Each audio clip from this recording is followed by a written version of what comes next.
પૂજ્ય ગુરુ પરમાત્મા સહવર્તી સમતુ સેવા ભાવે સતી રત્નો પ્રવચન પ્રેમી વાંચણી પ્રેમી આત્મીય બંધુઓ અને બહેનો, આપણે આવ્યા છીએ પુણ્ય પાપ 32માંથી 10મી કડી પાપ કરો છાના કે બતાવો ને બાના,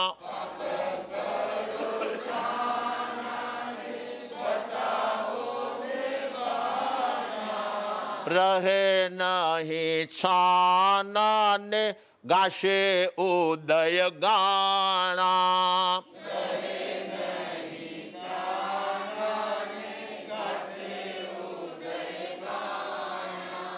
રહે નહીં છાના ને ગાશે ઉદય ગાણા,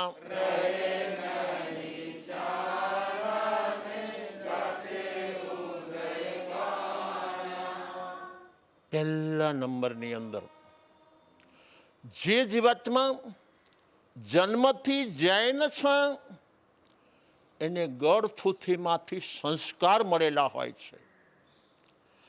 પાપ ખારા છે, પાપ ખારા છે, પાપ ખારા છે.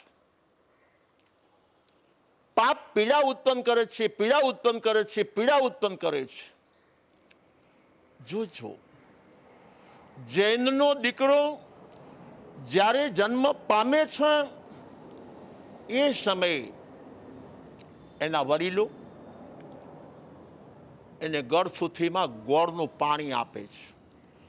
ગોળનું પાણી આપતા પહેલા નવકાર મહામંત્રનું સ્મરણ પહેલા છે, પહેલા છે, પહેલા છે. અને આ બચ્ચાનું જીવન મીઠું અને મધુરું બને, ગોળ જેવું ગળ્યું બને, એના વિચાર પણ મીઠા, એના ઉચ્ચાર પણ મીઠા, એનો જીવનનો આચાર પણ મીઠો ને મધુરો બને. માટે એના વડીલો ગળથુથીમાંથી ગોળનું પાણી પાય છે, ગળથુથીમાં ગોળનું પાણી પાય છે, ગોળનું પાણી પાય છે, ગોળનું પાણી પાય છે. ગોળ ચારે બાજુ મીઠો છે, મધુરો છે. એવી રીતે આ નવજાત જે શિશુ છે એનું જીવન મીઠું ને મધુરું બને, મીઠું ને મધુરું બને, મીઠું ને મધુરું બને. પરંતુ બને કેવી રીતે, બને કેવી રીતે, બને કેવી રીતે? એટલા માટે થઈને હેતુની શુદ્ધિ માટે નવકાર મહામંત્રનું પઠન પાઠન કરવામાં આવ્યું છે. નવકાર મહામંત્ર ગણવામાં આવ્યા છે. કેમ? એની પાછળનું કારણ પહેલા નંબરમાં કેવું હોય, અરિહંત લો, સિદ્ધ લો, આચાર્ય લો, ઉપાધ્યાય લો, સાધુ લ્યો. 5 પદમાંથી ગમે તે પદ લઈ લ્યો તો જે આત્માઓ દેહધારી જીવાત્મા છે એને જોજો પહેલા નંબરની અંદર સ્વભાવ અહિંસા, પહેલા નંબરમાં સ્વભાવ અહિંસા. અને યોગની અંદર જીવોની અહિંસા, યોગની અંદર જીવોની અહિંસા, યોગની અંદર જીવોની અહિંસા. એને અરિહંત કહેવાય છે, એને આચાર્ય કહેવાય છે, એને ઉપાધ્યાય કહેવાય છે, એને સાધુ કહેવાય છે. સિદ્ધ પરમાત્માઓને સ્વભાવ અહિંસા, સ્વભાવ અહિંસા, સ્વભાવ અહિંસા. જ્યાં એકાંત સ્વભાવ અહિંસા છે ત્યાં સંપૂર્ણ દ્રવ્ય અહિંસા સમાયેલી છે, સમાયેલી છે, સમાયેલી છે. તો ગળથુથીમાં ભાવ અહિંસા અને દ્રવ્ય અહિંસાનું આ સંતાન જીવનમાં પાલન કરે, પાલન કરે, પાલન કરે. એટલા માટે તો એને પહેલા દ્રષ્ટિ સંપન્ન બનવું પડશે. અને જ્યાં સુધી એ દ્રષ્ટિ સંપન્ન ન બને ત્યાં સુધી વ્યવહાર દ્રષ્ટિએ એના વિચાર પણ ગોળ જેવા રહે, એના ઉચ્ચાર પણ મીઠા ને મધુરા રહે. આ બચ્ચાનું સદા માટેનું વર્તન પણ પ્રેમાળ અને સ્નેહાળ, મીઠું ને મધુરું ગોળ જેવું બની રહે, બની રહે, બની રહે. જોજો, ગોળ નાનાને ફાવે ને ગોળ મોટાને ફાવે. ગોળ ભણેલાને અનુકૂળ રહે ને અભણને અનુકૂળ રહે. ગોળ જૈનેતર સમાજને અનુકૂળ છે, જૈનેતર સમાજને પણ અનુકૂળ છે, દેશવાસી હોય એને અનુકૂળ છે, પરદેશ નિવાસી હોય એને પણ અનુકૂળ છે, અનુકૂળ છે, અનુકૂળ છે. તો પ્રાથમિક કક્ષાનો આપણે બધાએ જે એકડો કરવાનો છે, પહેલા નંબરમાં ઘર પૂરતો કરવાનો છે. ઘરની અંદર જેનું જીવન મીઠું ને મધુરું હોય છે એનું જીવન જોજો. આપણું ઘર આપણા માટે નેગેટિવ છે ભાઈ. ભૂતકાળમાં ફોટા પાડતા ને ત્યારે નેગેટિવ આવતી, બરોબર છે, અને એનલાર્જ કરો તો થાય કે ન થાય. તો એ એનલાર્જ કરેલો ફોટો મોટો થાય છે, મોટો થાય છે, મોટો થાય છે. પરંતુ આ નેગેટિવ ઘરમાં જ પાડવાની છે. ઘરના જે સભ્યો હોય, માતા હોય તો માતા, પિતા હોય તો પિતા, ભાઈ હોય તો ભાઈ, ભાભી હોય તો ભાભી, ભાઈ હોય તો ભાઈ અને બેન હોય તો બેન, કાકા હોય તો કાકા, કાકી હોય તો કાકી, બધા સાથે આ બચ્ચાનું જીવન સદા માટે મીઠું ને મધુરું, મીઠું ને મધુરું, મીઠું ને મધુરું બની રહે. તો આવતીકાલે એ જીવાત્મા સ્વભાવ દ્રષ્ટિ સંપન્ન સંત મહાત્માના યોગે બની જશે. પરંતુ જે જીવાત્માનું જીવન ગોળના બદલે માતાએ કે વડીલોએ ગળથુથીમાં ગોળનું પાણી પાયું છે, છતાં એનું ઉલ્લંઘન કરીને આ બચ્ચો મોટો થાય છે. એમ ગુજરાતીમાં કહેવત છે, જેમ જેમ જીવ મોટો થતો જાય છે ને તેમ તેમ જીવ ખોટો થતો જાય છે. માટે અનુભવીએ કહ્યું છે, એ મોટા ભલે મોટા રહે, મોટા તમે થશો નહીં. મોટા ભલે મોટા રહે, મોટા તમે થશો નહીં. અને ખોટા ભલે ખોટા રહે, ખોટા તમે થશો નહીં. ખોટા ભલે ખોટા રહે, ખોટા તમે થશો નહીં. ઘરના સભ્યો સાથે વિચાર જો મૃદુ હોય છે તો ઉચ્ચાર હર હંમેશ માટે કોમળ ને કોમળ જ બની રહે. અને જેનો વિચાર અને ઉચ્ચાર કોમળ હોય છે એના જીવનનો જે આચાર છે એ ગુલાબની પાંદડી જેવો કોમળ ને કોમળ જ રહે છે. પરંતુ જેનો વિચાર કાંટા જેવો કઠણ હોય છે, સમજી ગયા છો? વિચાર જેના કાંટા જેવા કઠોર હોય છે તો એના ઉચ્ચાર અને આચાર પણ કઠોર અને નઠોર રહેવાના, કઠોર અને નઠોર રહેવાના, કઠોર અને નઠોર રહેવાના. તો જે જીવાતમાં મોટા થયા પછી વિચાર બગાડે છે, ઉચ્ચાર બગાડે છે, આચાર બગાડે છે, પહેલા નંબરની અંદર એ જન્મદાતાનો દ્રોહી બને છે, પોતાની જણેતાનો દ્રોહી બને છે. શું કામ? માતાએ 9 મહિના સુધી પાલન પોષણ કરીને જન્મ મરણની પીડા સહન કરીને આ બચ્ચાને જન્મ આપ્યો છે. અને પાછા હૃદયના ભાવપૂર્વક બેટા મીઠો ને મધુરો રહેજે, બેટા મીઠો ને મધુરો રહેજે, બેટા મીઠો ને મધુરો રહેજે. અને મોટો થાય ત્યારે સંત સમાગમમાં આવીને સ્વભાવ દ્રષ્ટિ સંપન્ન બનજે, સ્વભાવ દ્રષ્ટિ સંપન્ન બનજે, સ્વભાવ દ્રષ્ટિ સંપન્ન બનજે. આ માતાના કોળ છે. અને એ ભગત સહેજ મોટો થયો છે અને તરત જ જીભનો સવડો ઉપયોગ કરવાના બદલે અવળો ઉપયોગ કરે છે. તો પહેલા નંબરની અંદર જણેતાનો આ જીવાતમાં દ્રોહી બને છે. કોઈ માતાએ શીખડાવ્યો છે? હલકા શબ્દો બોલતા કોઈ માતાએ કોઈ બચ્ચાને શીખડાવ્યો છે? અવળું વર્તન કરવા માટે કોઈ માતાએ કોઈ બચ્ચાને આજ્ઞા આપી છે, અનુમતિ આપી છે? તો જે જીવાતમાં માનવના ભવમાં આવ્યા પછી મા બાપનો દ્રોહી બને છે એ આવતીકાલે ગુરુનો દ્રોહી બનવાનો છે. માત્ર ગુરુનો દ્રોહી નહીં, સામે જો સર્વજ્ઞનો ભેટો થઈ ગયો છે, મનની ઘટઘટની જાણનાર કેવડી પરમાત્મા વિદ્યમાન છે, તો આ જીવાત્મા એના સાથે પણ ઉદ્ધતાએ ભરેલું ગોશાલકના ભવની અંદર, ઈશ્વરના ભવની અંદર ગોશાલકે જે વર્તન કર્યું હતું, આગમકારો કહે છે એ વર્તન આનાથી થવાનું છે, થવાનું છે, થવાનું છે. તો જીવન જો ભયંકર બનાવવું નથી તો પાપ કરો છાના કે બતાવો ને બાના. તો પહેલા નંબર જોજો, પાપ 18 પાપના આગમકારો ઉલ્લેખ કરે છે. આગમ દ્રષ્ટિએ 2 પણ પાપ છે, 4 પણ પાપ છે, અને આગળ વધીને 18 પાપનો ઉલ્લેખ આગમમાં જોવા મળે છે. પાછા અકેક પાપના અસંખ્યાત ભાંગાઓ છે ભાઈ, સમજી ગયા છો?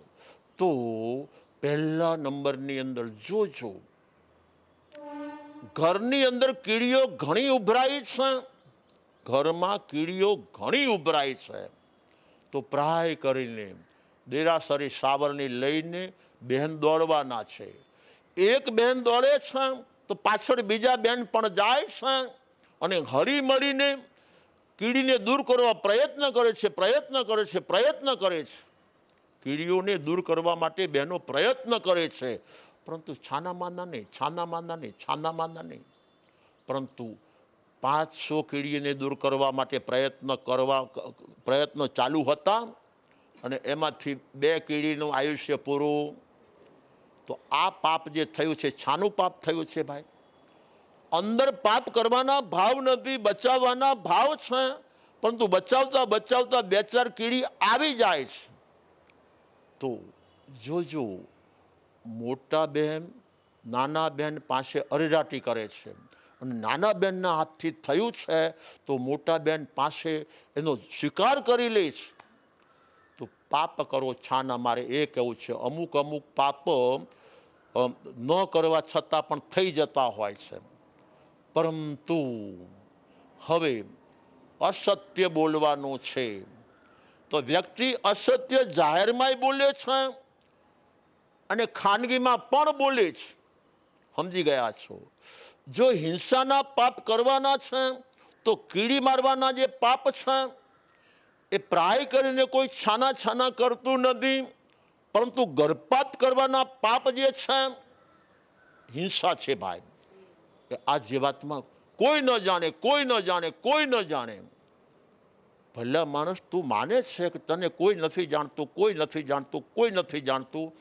તારો આત્મા તો પહેલા જાણે છે, તારા સ્વામીનાથ બીજા જાણે છે, અનંતા સિદ્ધ પરમાત્માઓ અનેક જાણે છે, અનેક કેવડીઓ પણ જે દેહધારી આત્માઓ છે એ પણ જાણે છે. એ બીજા બધા જાણે કે ન જાણે, તારો આત્મા તો જાણતો જ હોય છે. કોઈ ન જાણે એમાં તું તો પહેલા તે તો પહેલા જાણી જ લીધું છે. તો કોઈના પાપ છાના રહેતા નથી.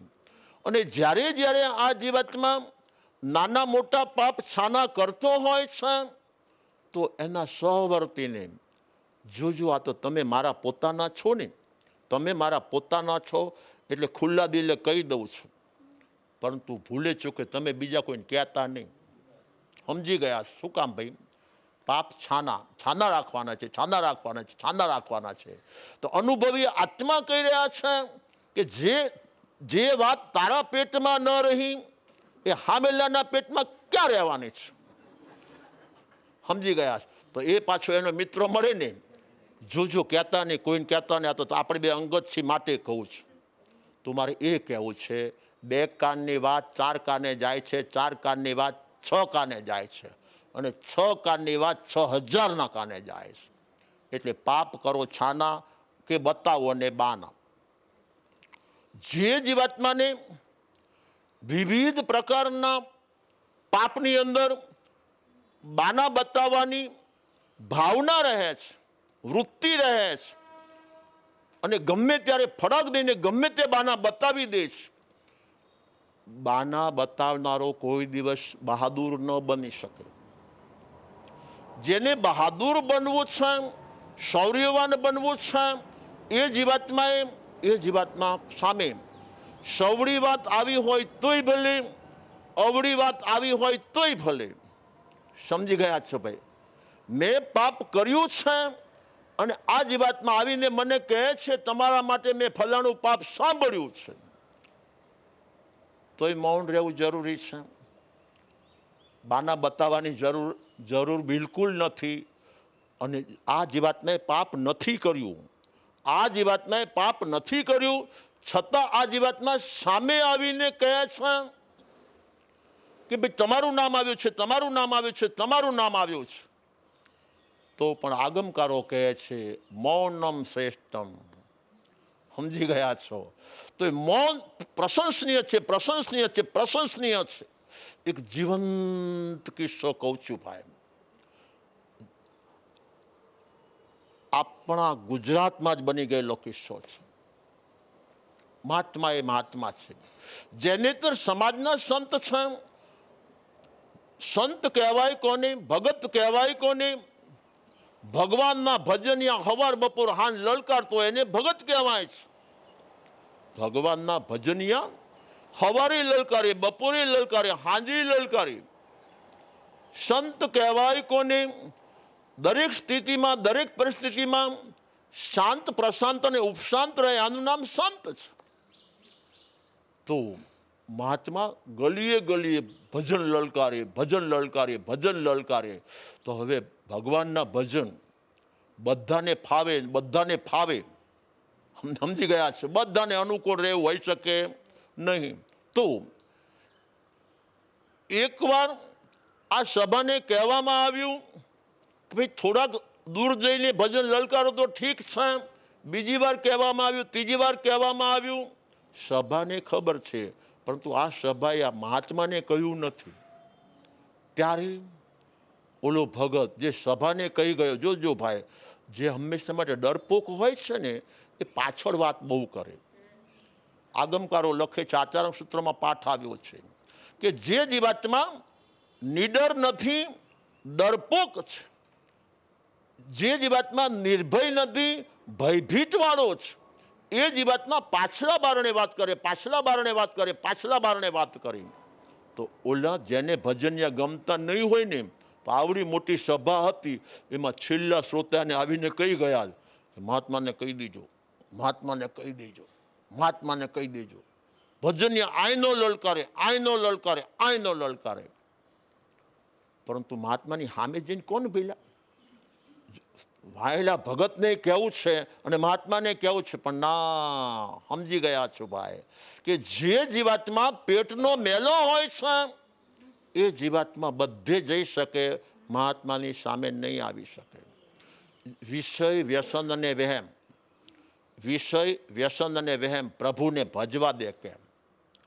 એક વિષયવાન આત્મા હોય, મહાત્મા પોતે નિર્વિષય છે.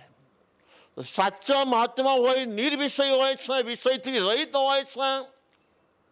રામાદાદાની કૃપાએ ક્યાંક લખાયું છે, જ્યાં વિષયનું માન છે ને કષાયનું સમાન છે, જ્યાં ઇન્દ્રિય દમન છે એવા ગુરુને નમન છે, જ્યાં ઇન્દ્રિય દમન છે એવા ગુરુને નમન છે. સાચો જે મહાત્મા હોય છે, નિર્વિષય, નિર્વિષય, નિર્વિષય.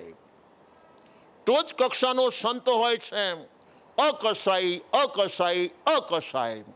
અને પાછા આગમકારો જોજો, સર્વજ્ઞને જ અકસાઈ કહે છે, ન માનો. સર્વજ્ઞને જ નિર્વિષય કહે છે, ન માનો.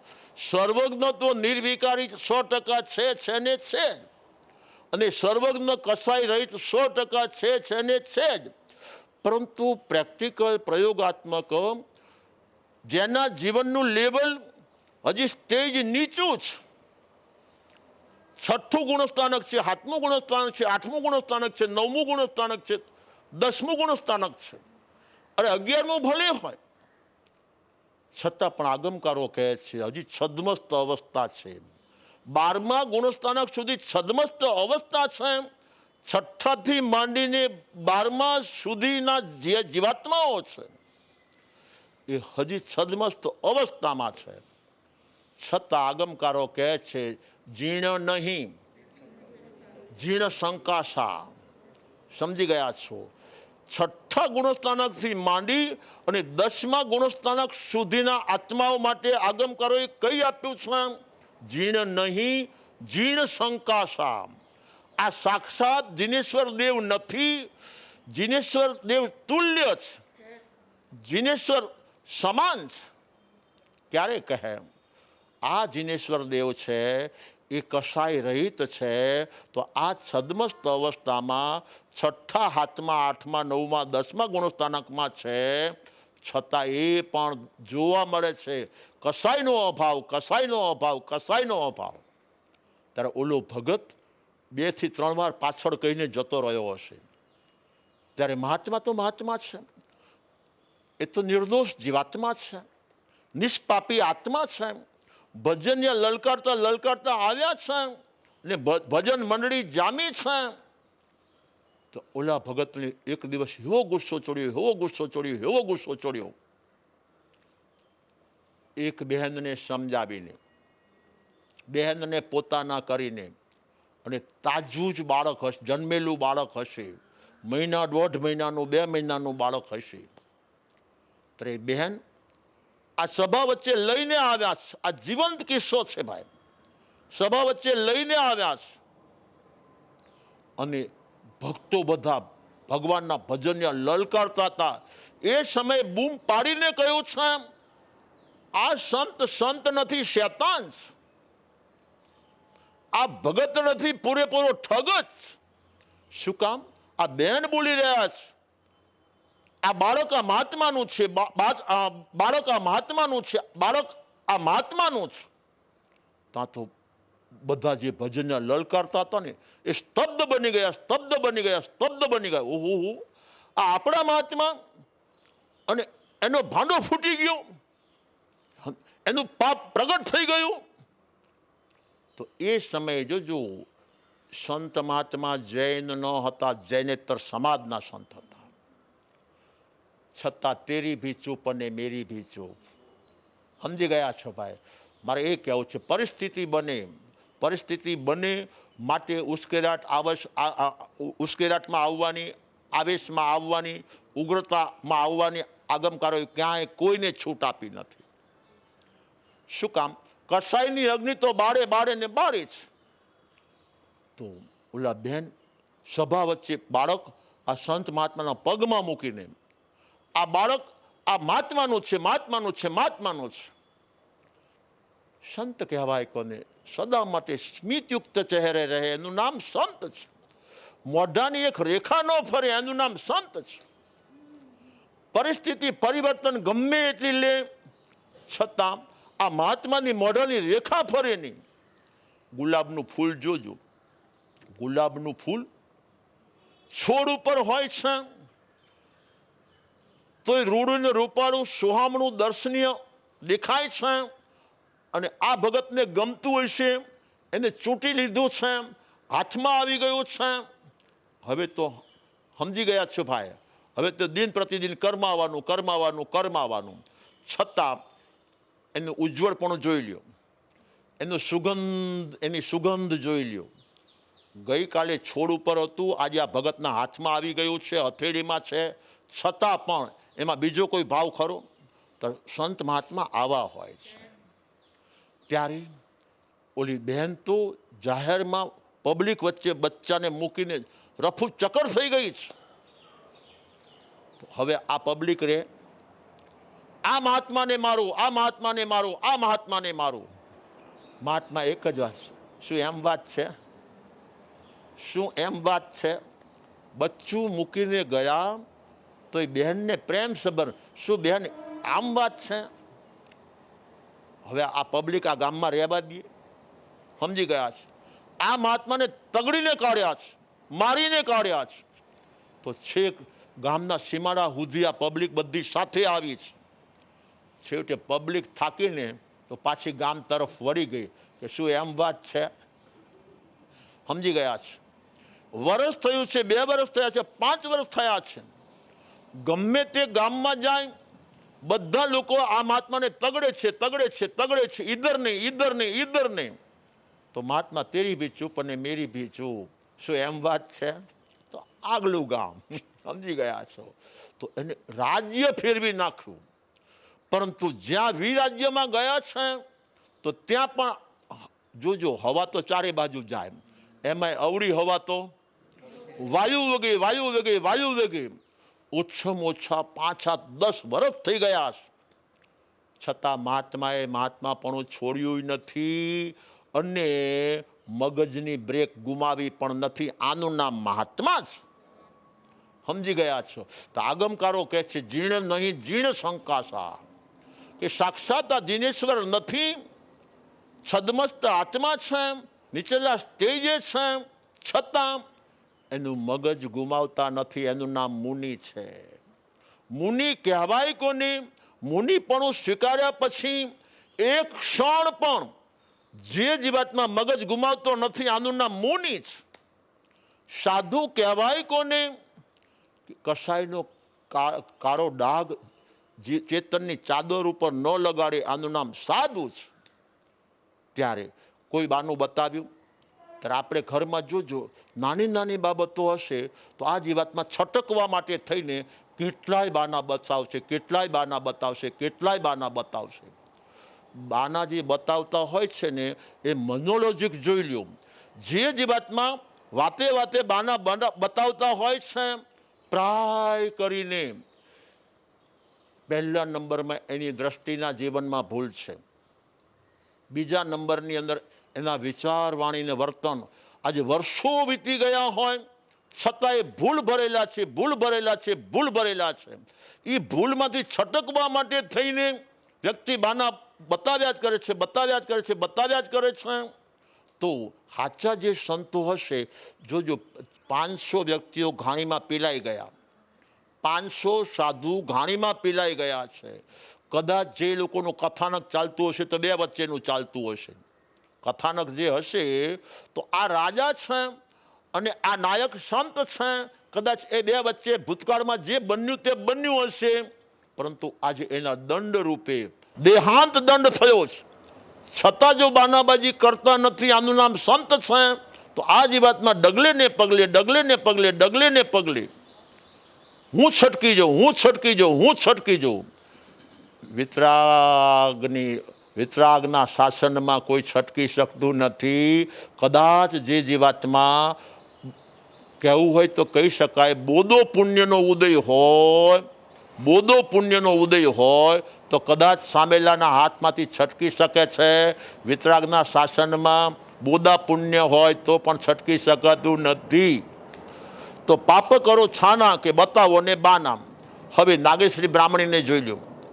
આજના દિવસે જે થયું છે તે થયું છે, પરંતુ કોઈ જાણી ન જાય, કોઈ જાણી ન જાય, કોઈ જાણી ન જાય. દ્રષ્ટાંત લાંબુ કરવું નથી, છતાં યુગોના યુગો સુધી સમાજના આત્માએ જાણ્યું. સમજી ગયા છો? આજે જે કડવાઈ તુમડાનું શાક પોતાથી બન્યું છે, ઘરના સભ્યો જાણી ન જાય, જાણી ન જાય, જાણી ન જાય, 9ટકનું નાક રહી જાય, રહી જાય, રહી જાય. રહ્યું પાપ કરો છાના કે બતાવો ને બાના. પાપ છુપાયા ના છુપે અને છુપે તો માં ભાગ. દાબી દૂબી ના રહે રૂઈ લપેટી આગ. દાબી દૂબી ના રહે રૂઈ લપેટી આગ. લોકોને માનવનો ભાવ મળે ને, તો મને માનવનો ભાવ મળ્યો, માનવનો ભાવ મળ્યો, માનવનો ભાવ મળ્યો. તો માનવનો ભાવ મળ્યો કયા કારણસર? તો કે ગુરુદેવ પાપના ઉદય નથી મળ્યો, પુણ્યના ઉદય મળ્યો છે. સમજી ગયા છો? તો હવે જોજો, પુણ્યના ઉદય માનવનો ભાવ મળ્યો, પુણ્યના ઉદય માનવનો ભાવ મળ્યો, પુણ્યના ઉદય માનવનો ભાવ મળ્યો. તો પહેલા નંબરમાં એક બાજુ પુણ્ય છે, બીજી બાજુ પાપ છે. સભાને પૂછવામાં આવે છે તમને કયું અનુકૂળ, તમને કયું અનુકૂળ, તમને કયું અનુકૂળ? તો કે પુણ્યનો ઉદય અનુકૂળ છે, પાપનો ઉદય પ્રતિકૂળ છે. સમજી ગયા છે? સભાનો જવાબ આટલો જ હોય ને, પુણ્યનો ઉદય અનુકૂળ છે, પાપનો ઉદય પ્રતિકૂળ છે. કારણ અમને પુણ્યના ઉદય માનવનો ભાવ મળ્યો. હવે પૂછવામાં આવે છે, જોજો પુણ્ય ને પાપ એ તો બહારની પદ્ધતિ છે, બહારની પદ્ધતિ છે, બહારની પદ્ધતિ છે.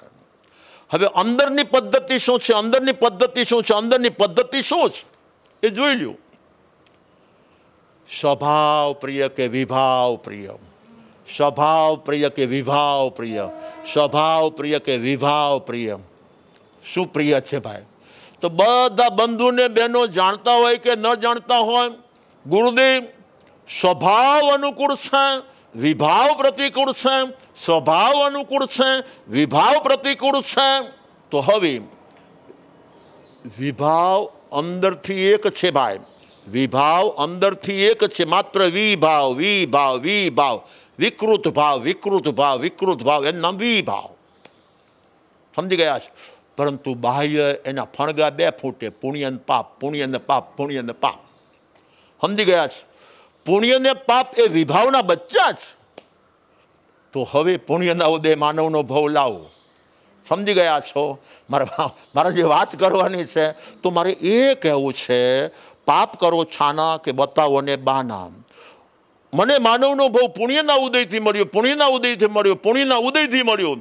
તો સામેલો જીવાતના શેરના માટે હવા શેર હોય એ કે વિભાવના કારણે મળ્યો, વિભાવના કારણે મળ્યો, વિભાવના કારણે મળ્યો.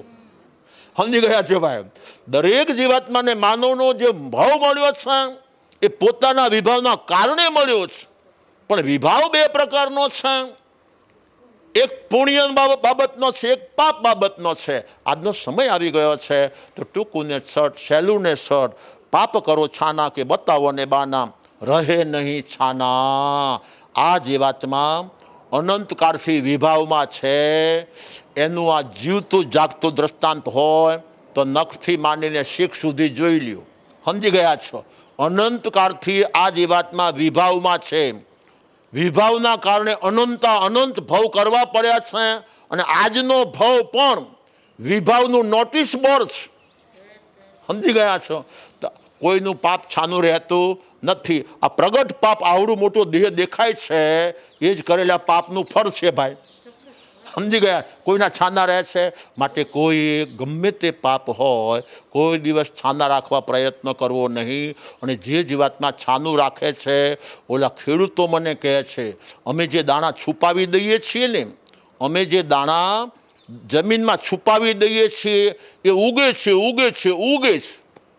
તો એવી રીતે જે જીવાતમાં પોતે પોતાના પાપ છુપાવી દે છે, એ જીવાતમાં પ્રગટ થવાના છે, થવાના છે, થવાના છે, કડવા ફળ આપવાના છે, આપવાના છે, આપવાના છે. તો જેને કડવા ફળ જોઈતા નથી એ જીવાત્મા ક્યારેય પોતાના પાપ છુપાવવા માટે પ્રયત્ન ન કરે. જે પ્રયત્ન નહીં કરે એ આત્મા આ ભવને પરભવ ભવો ભવ સુખી.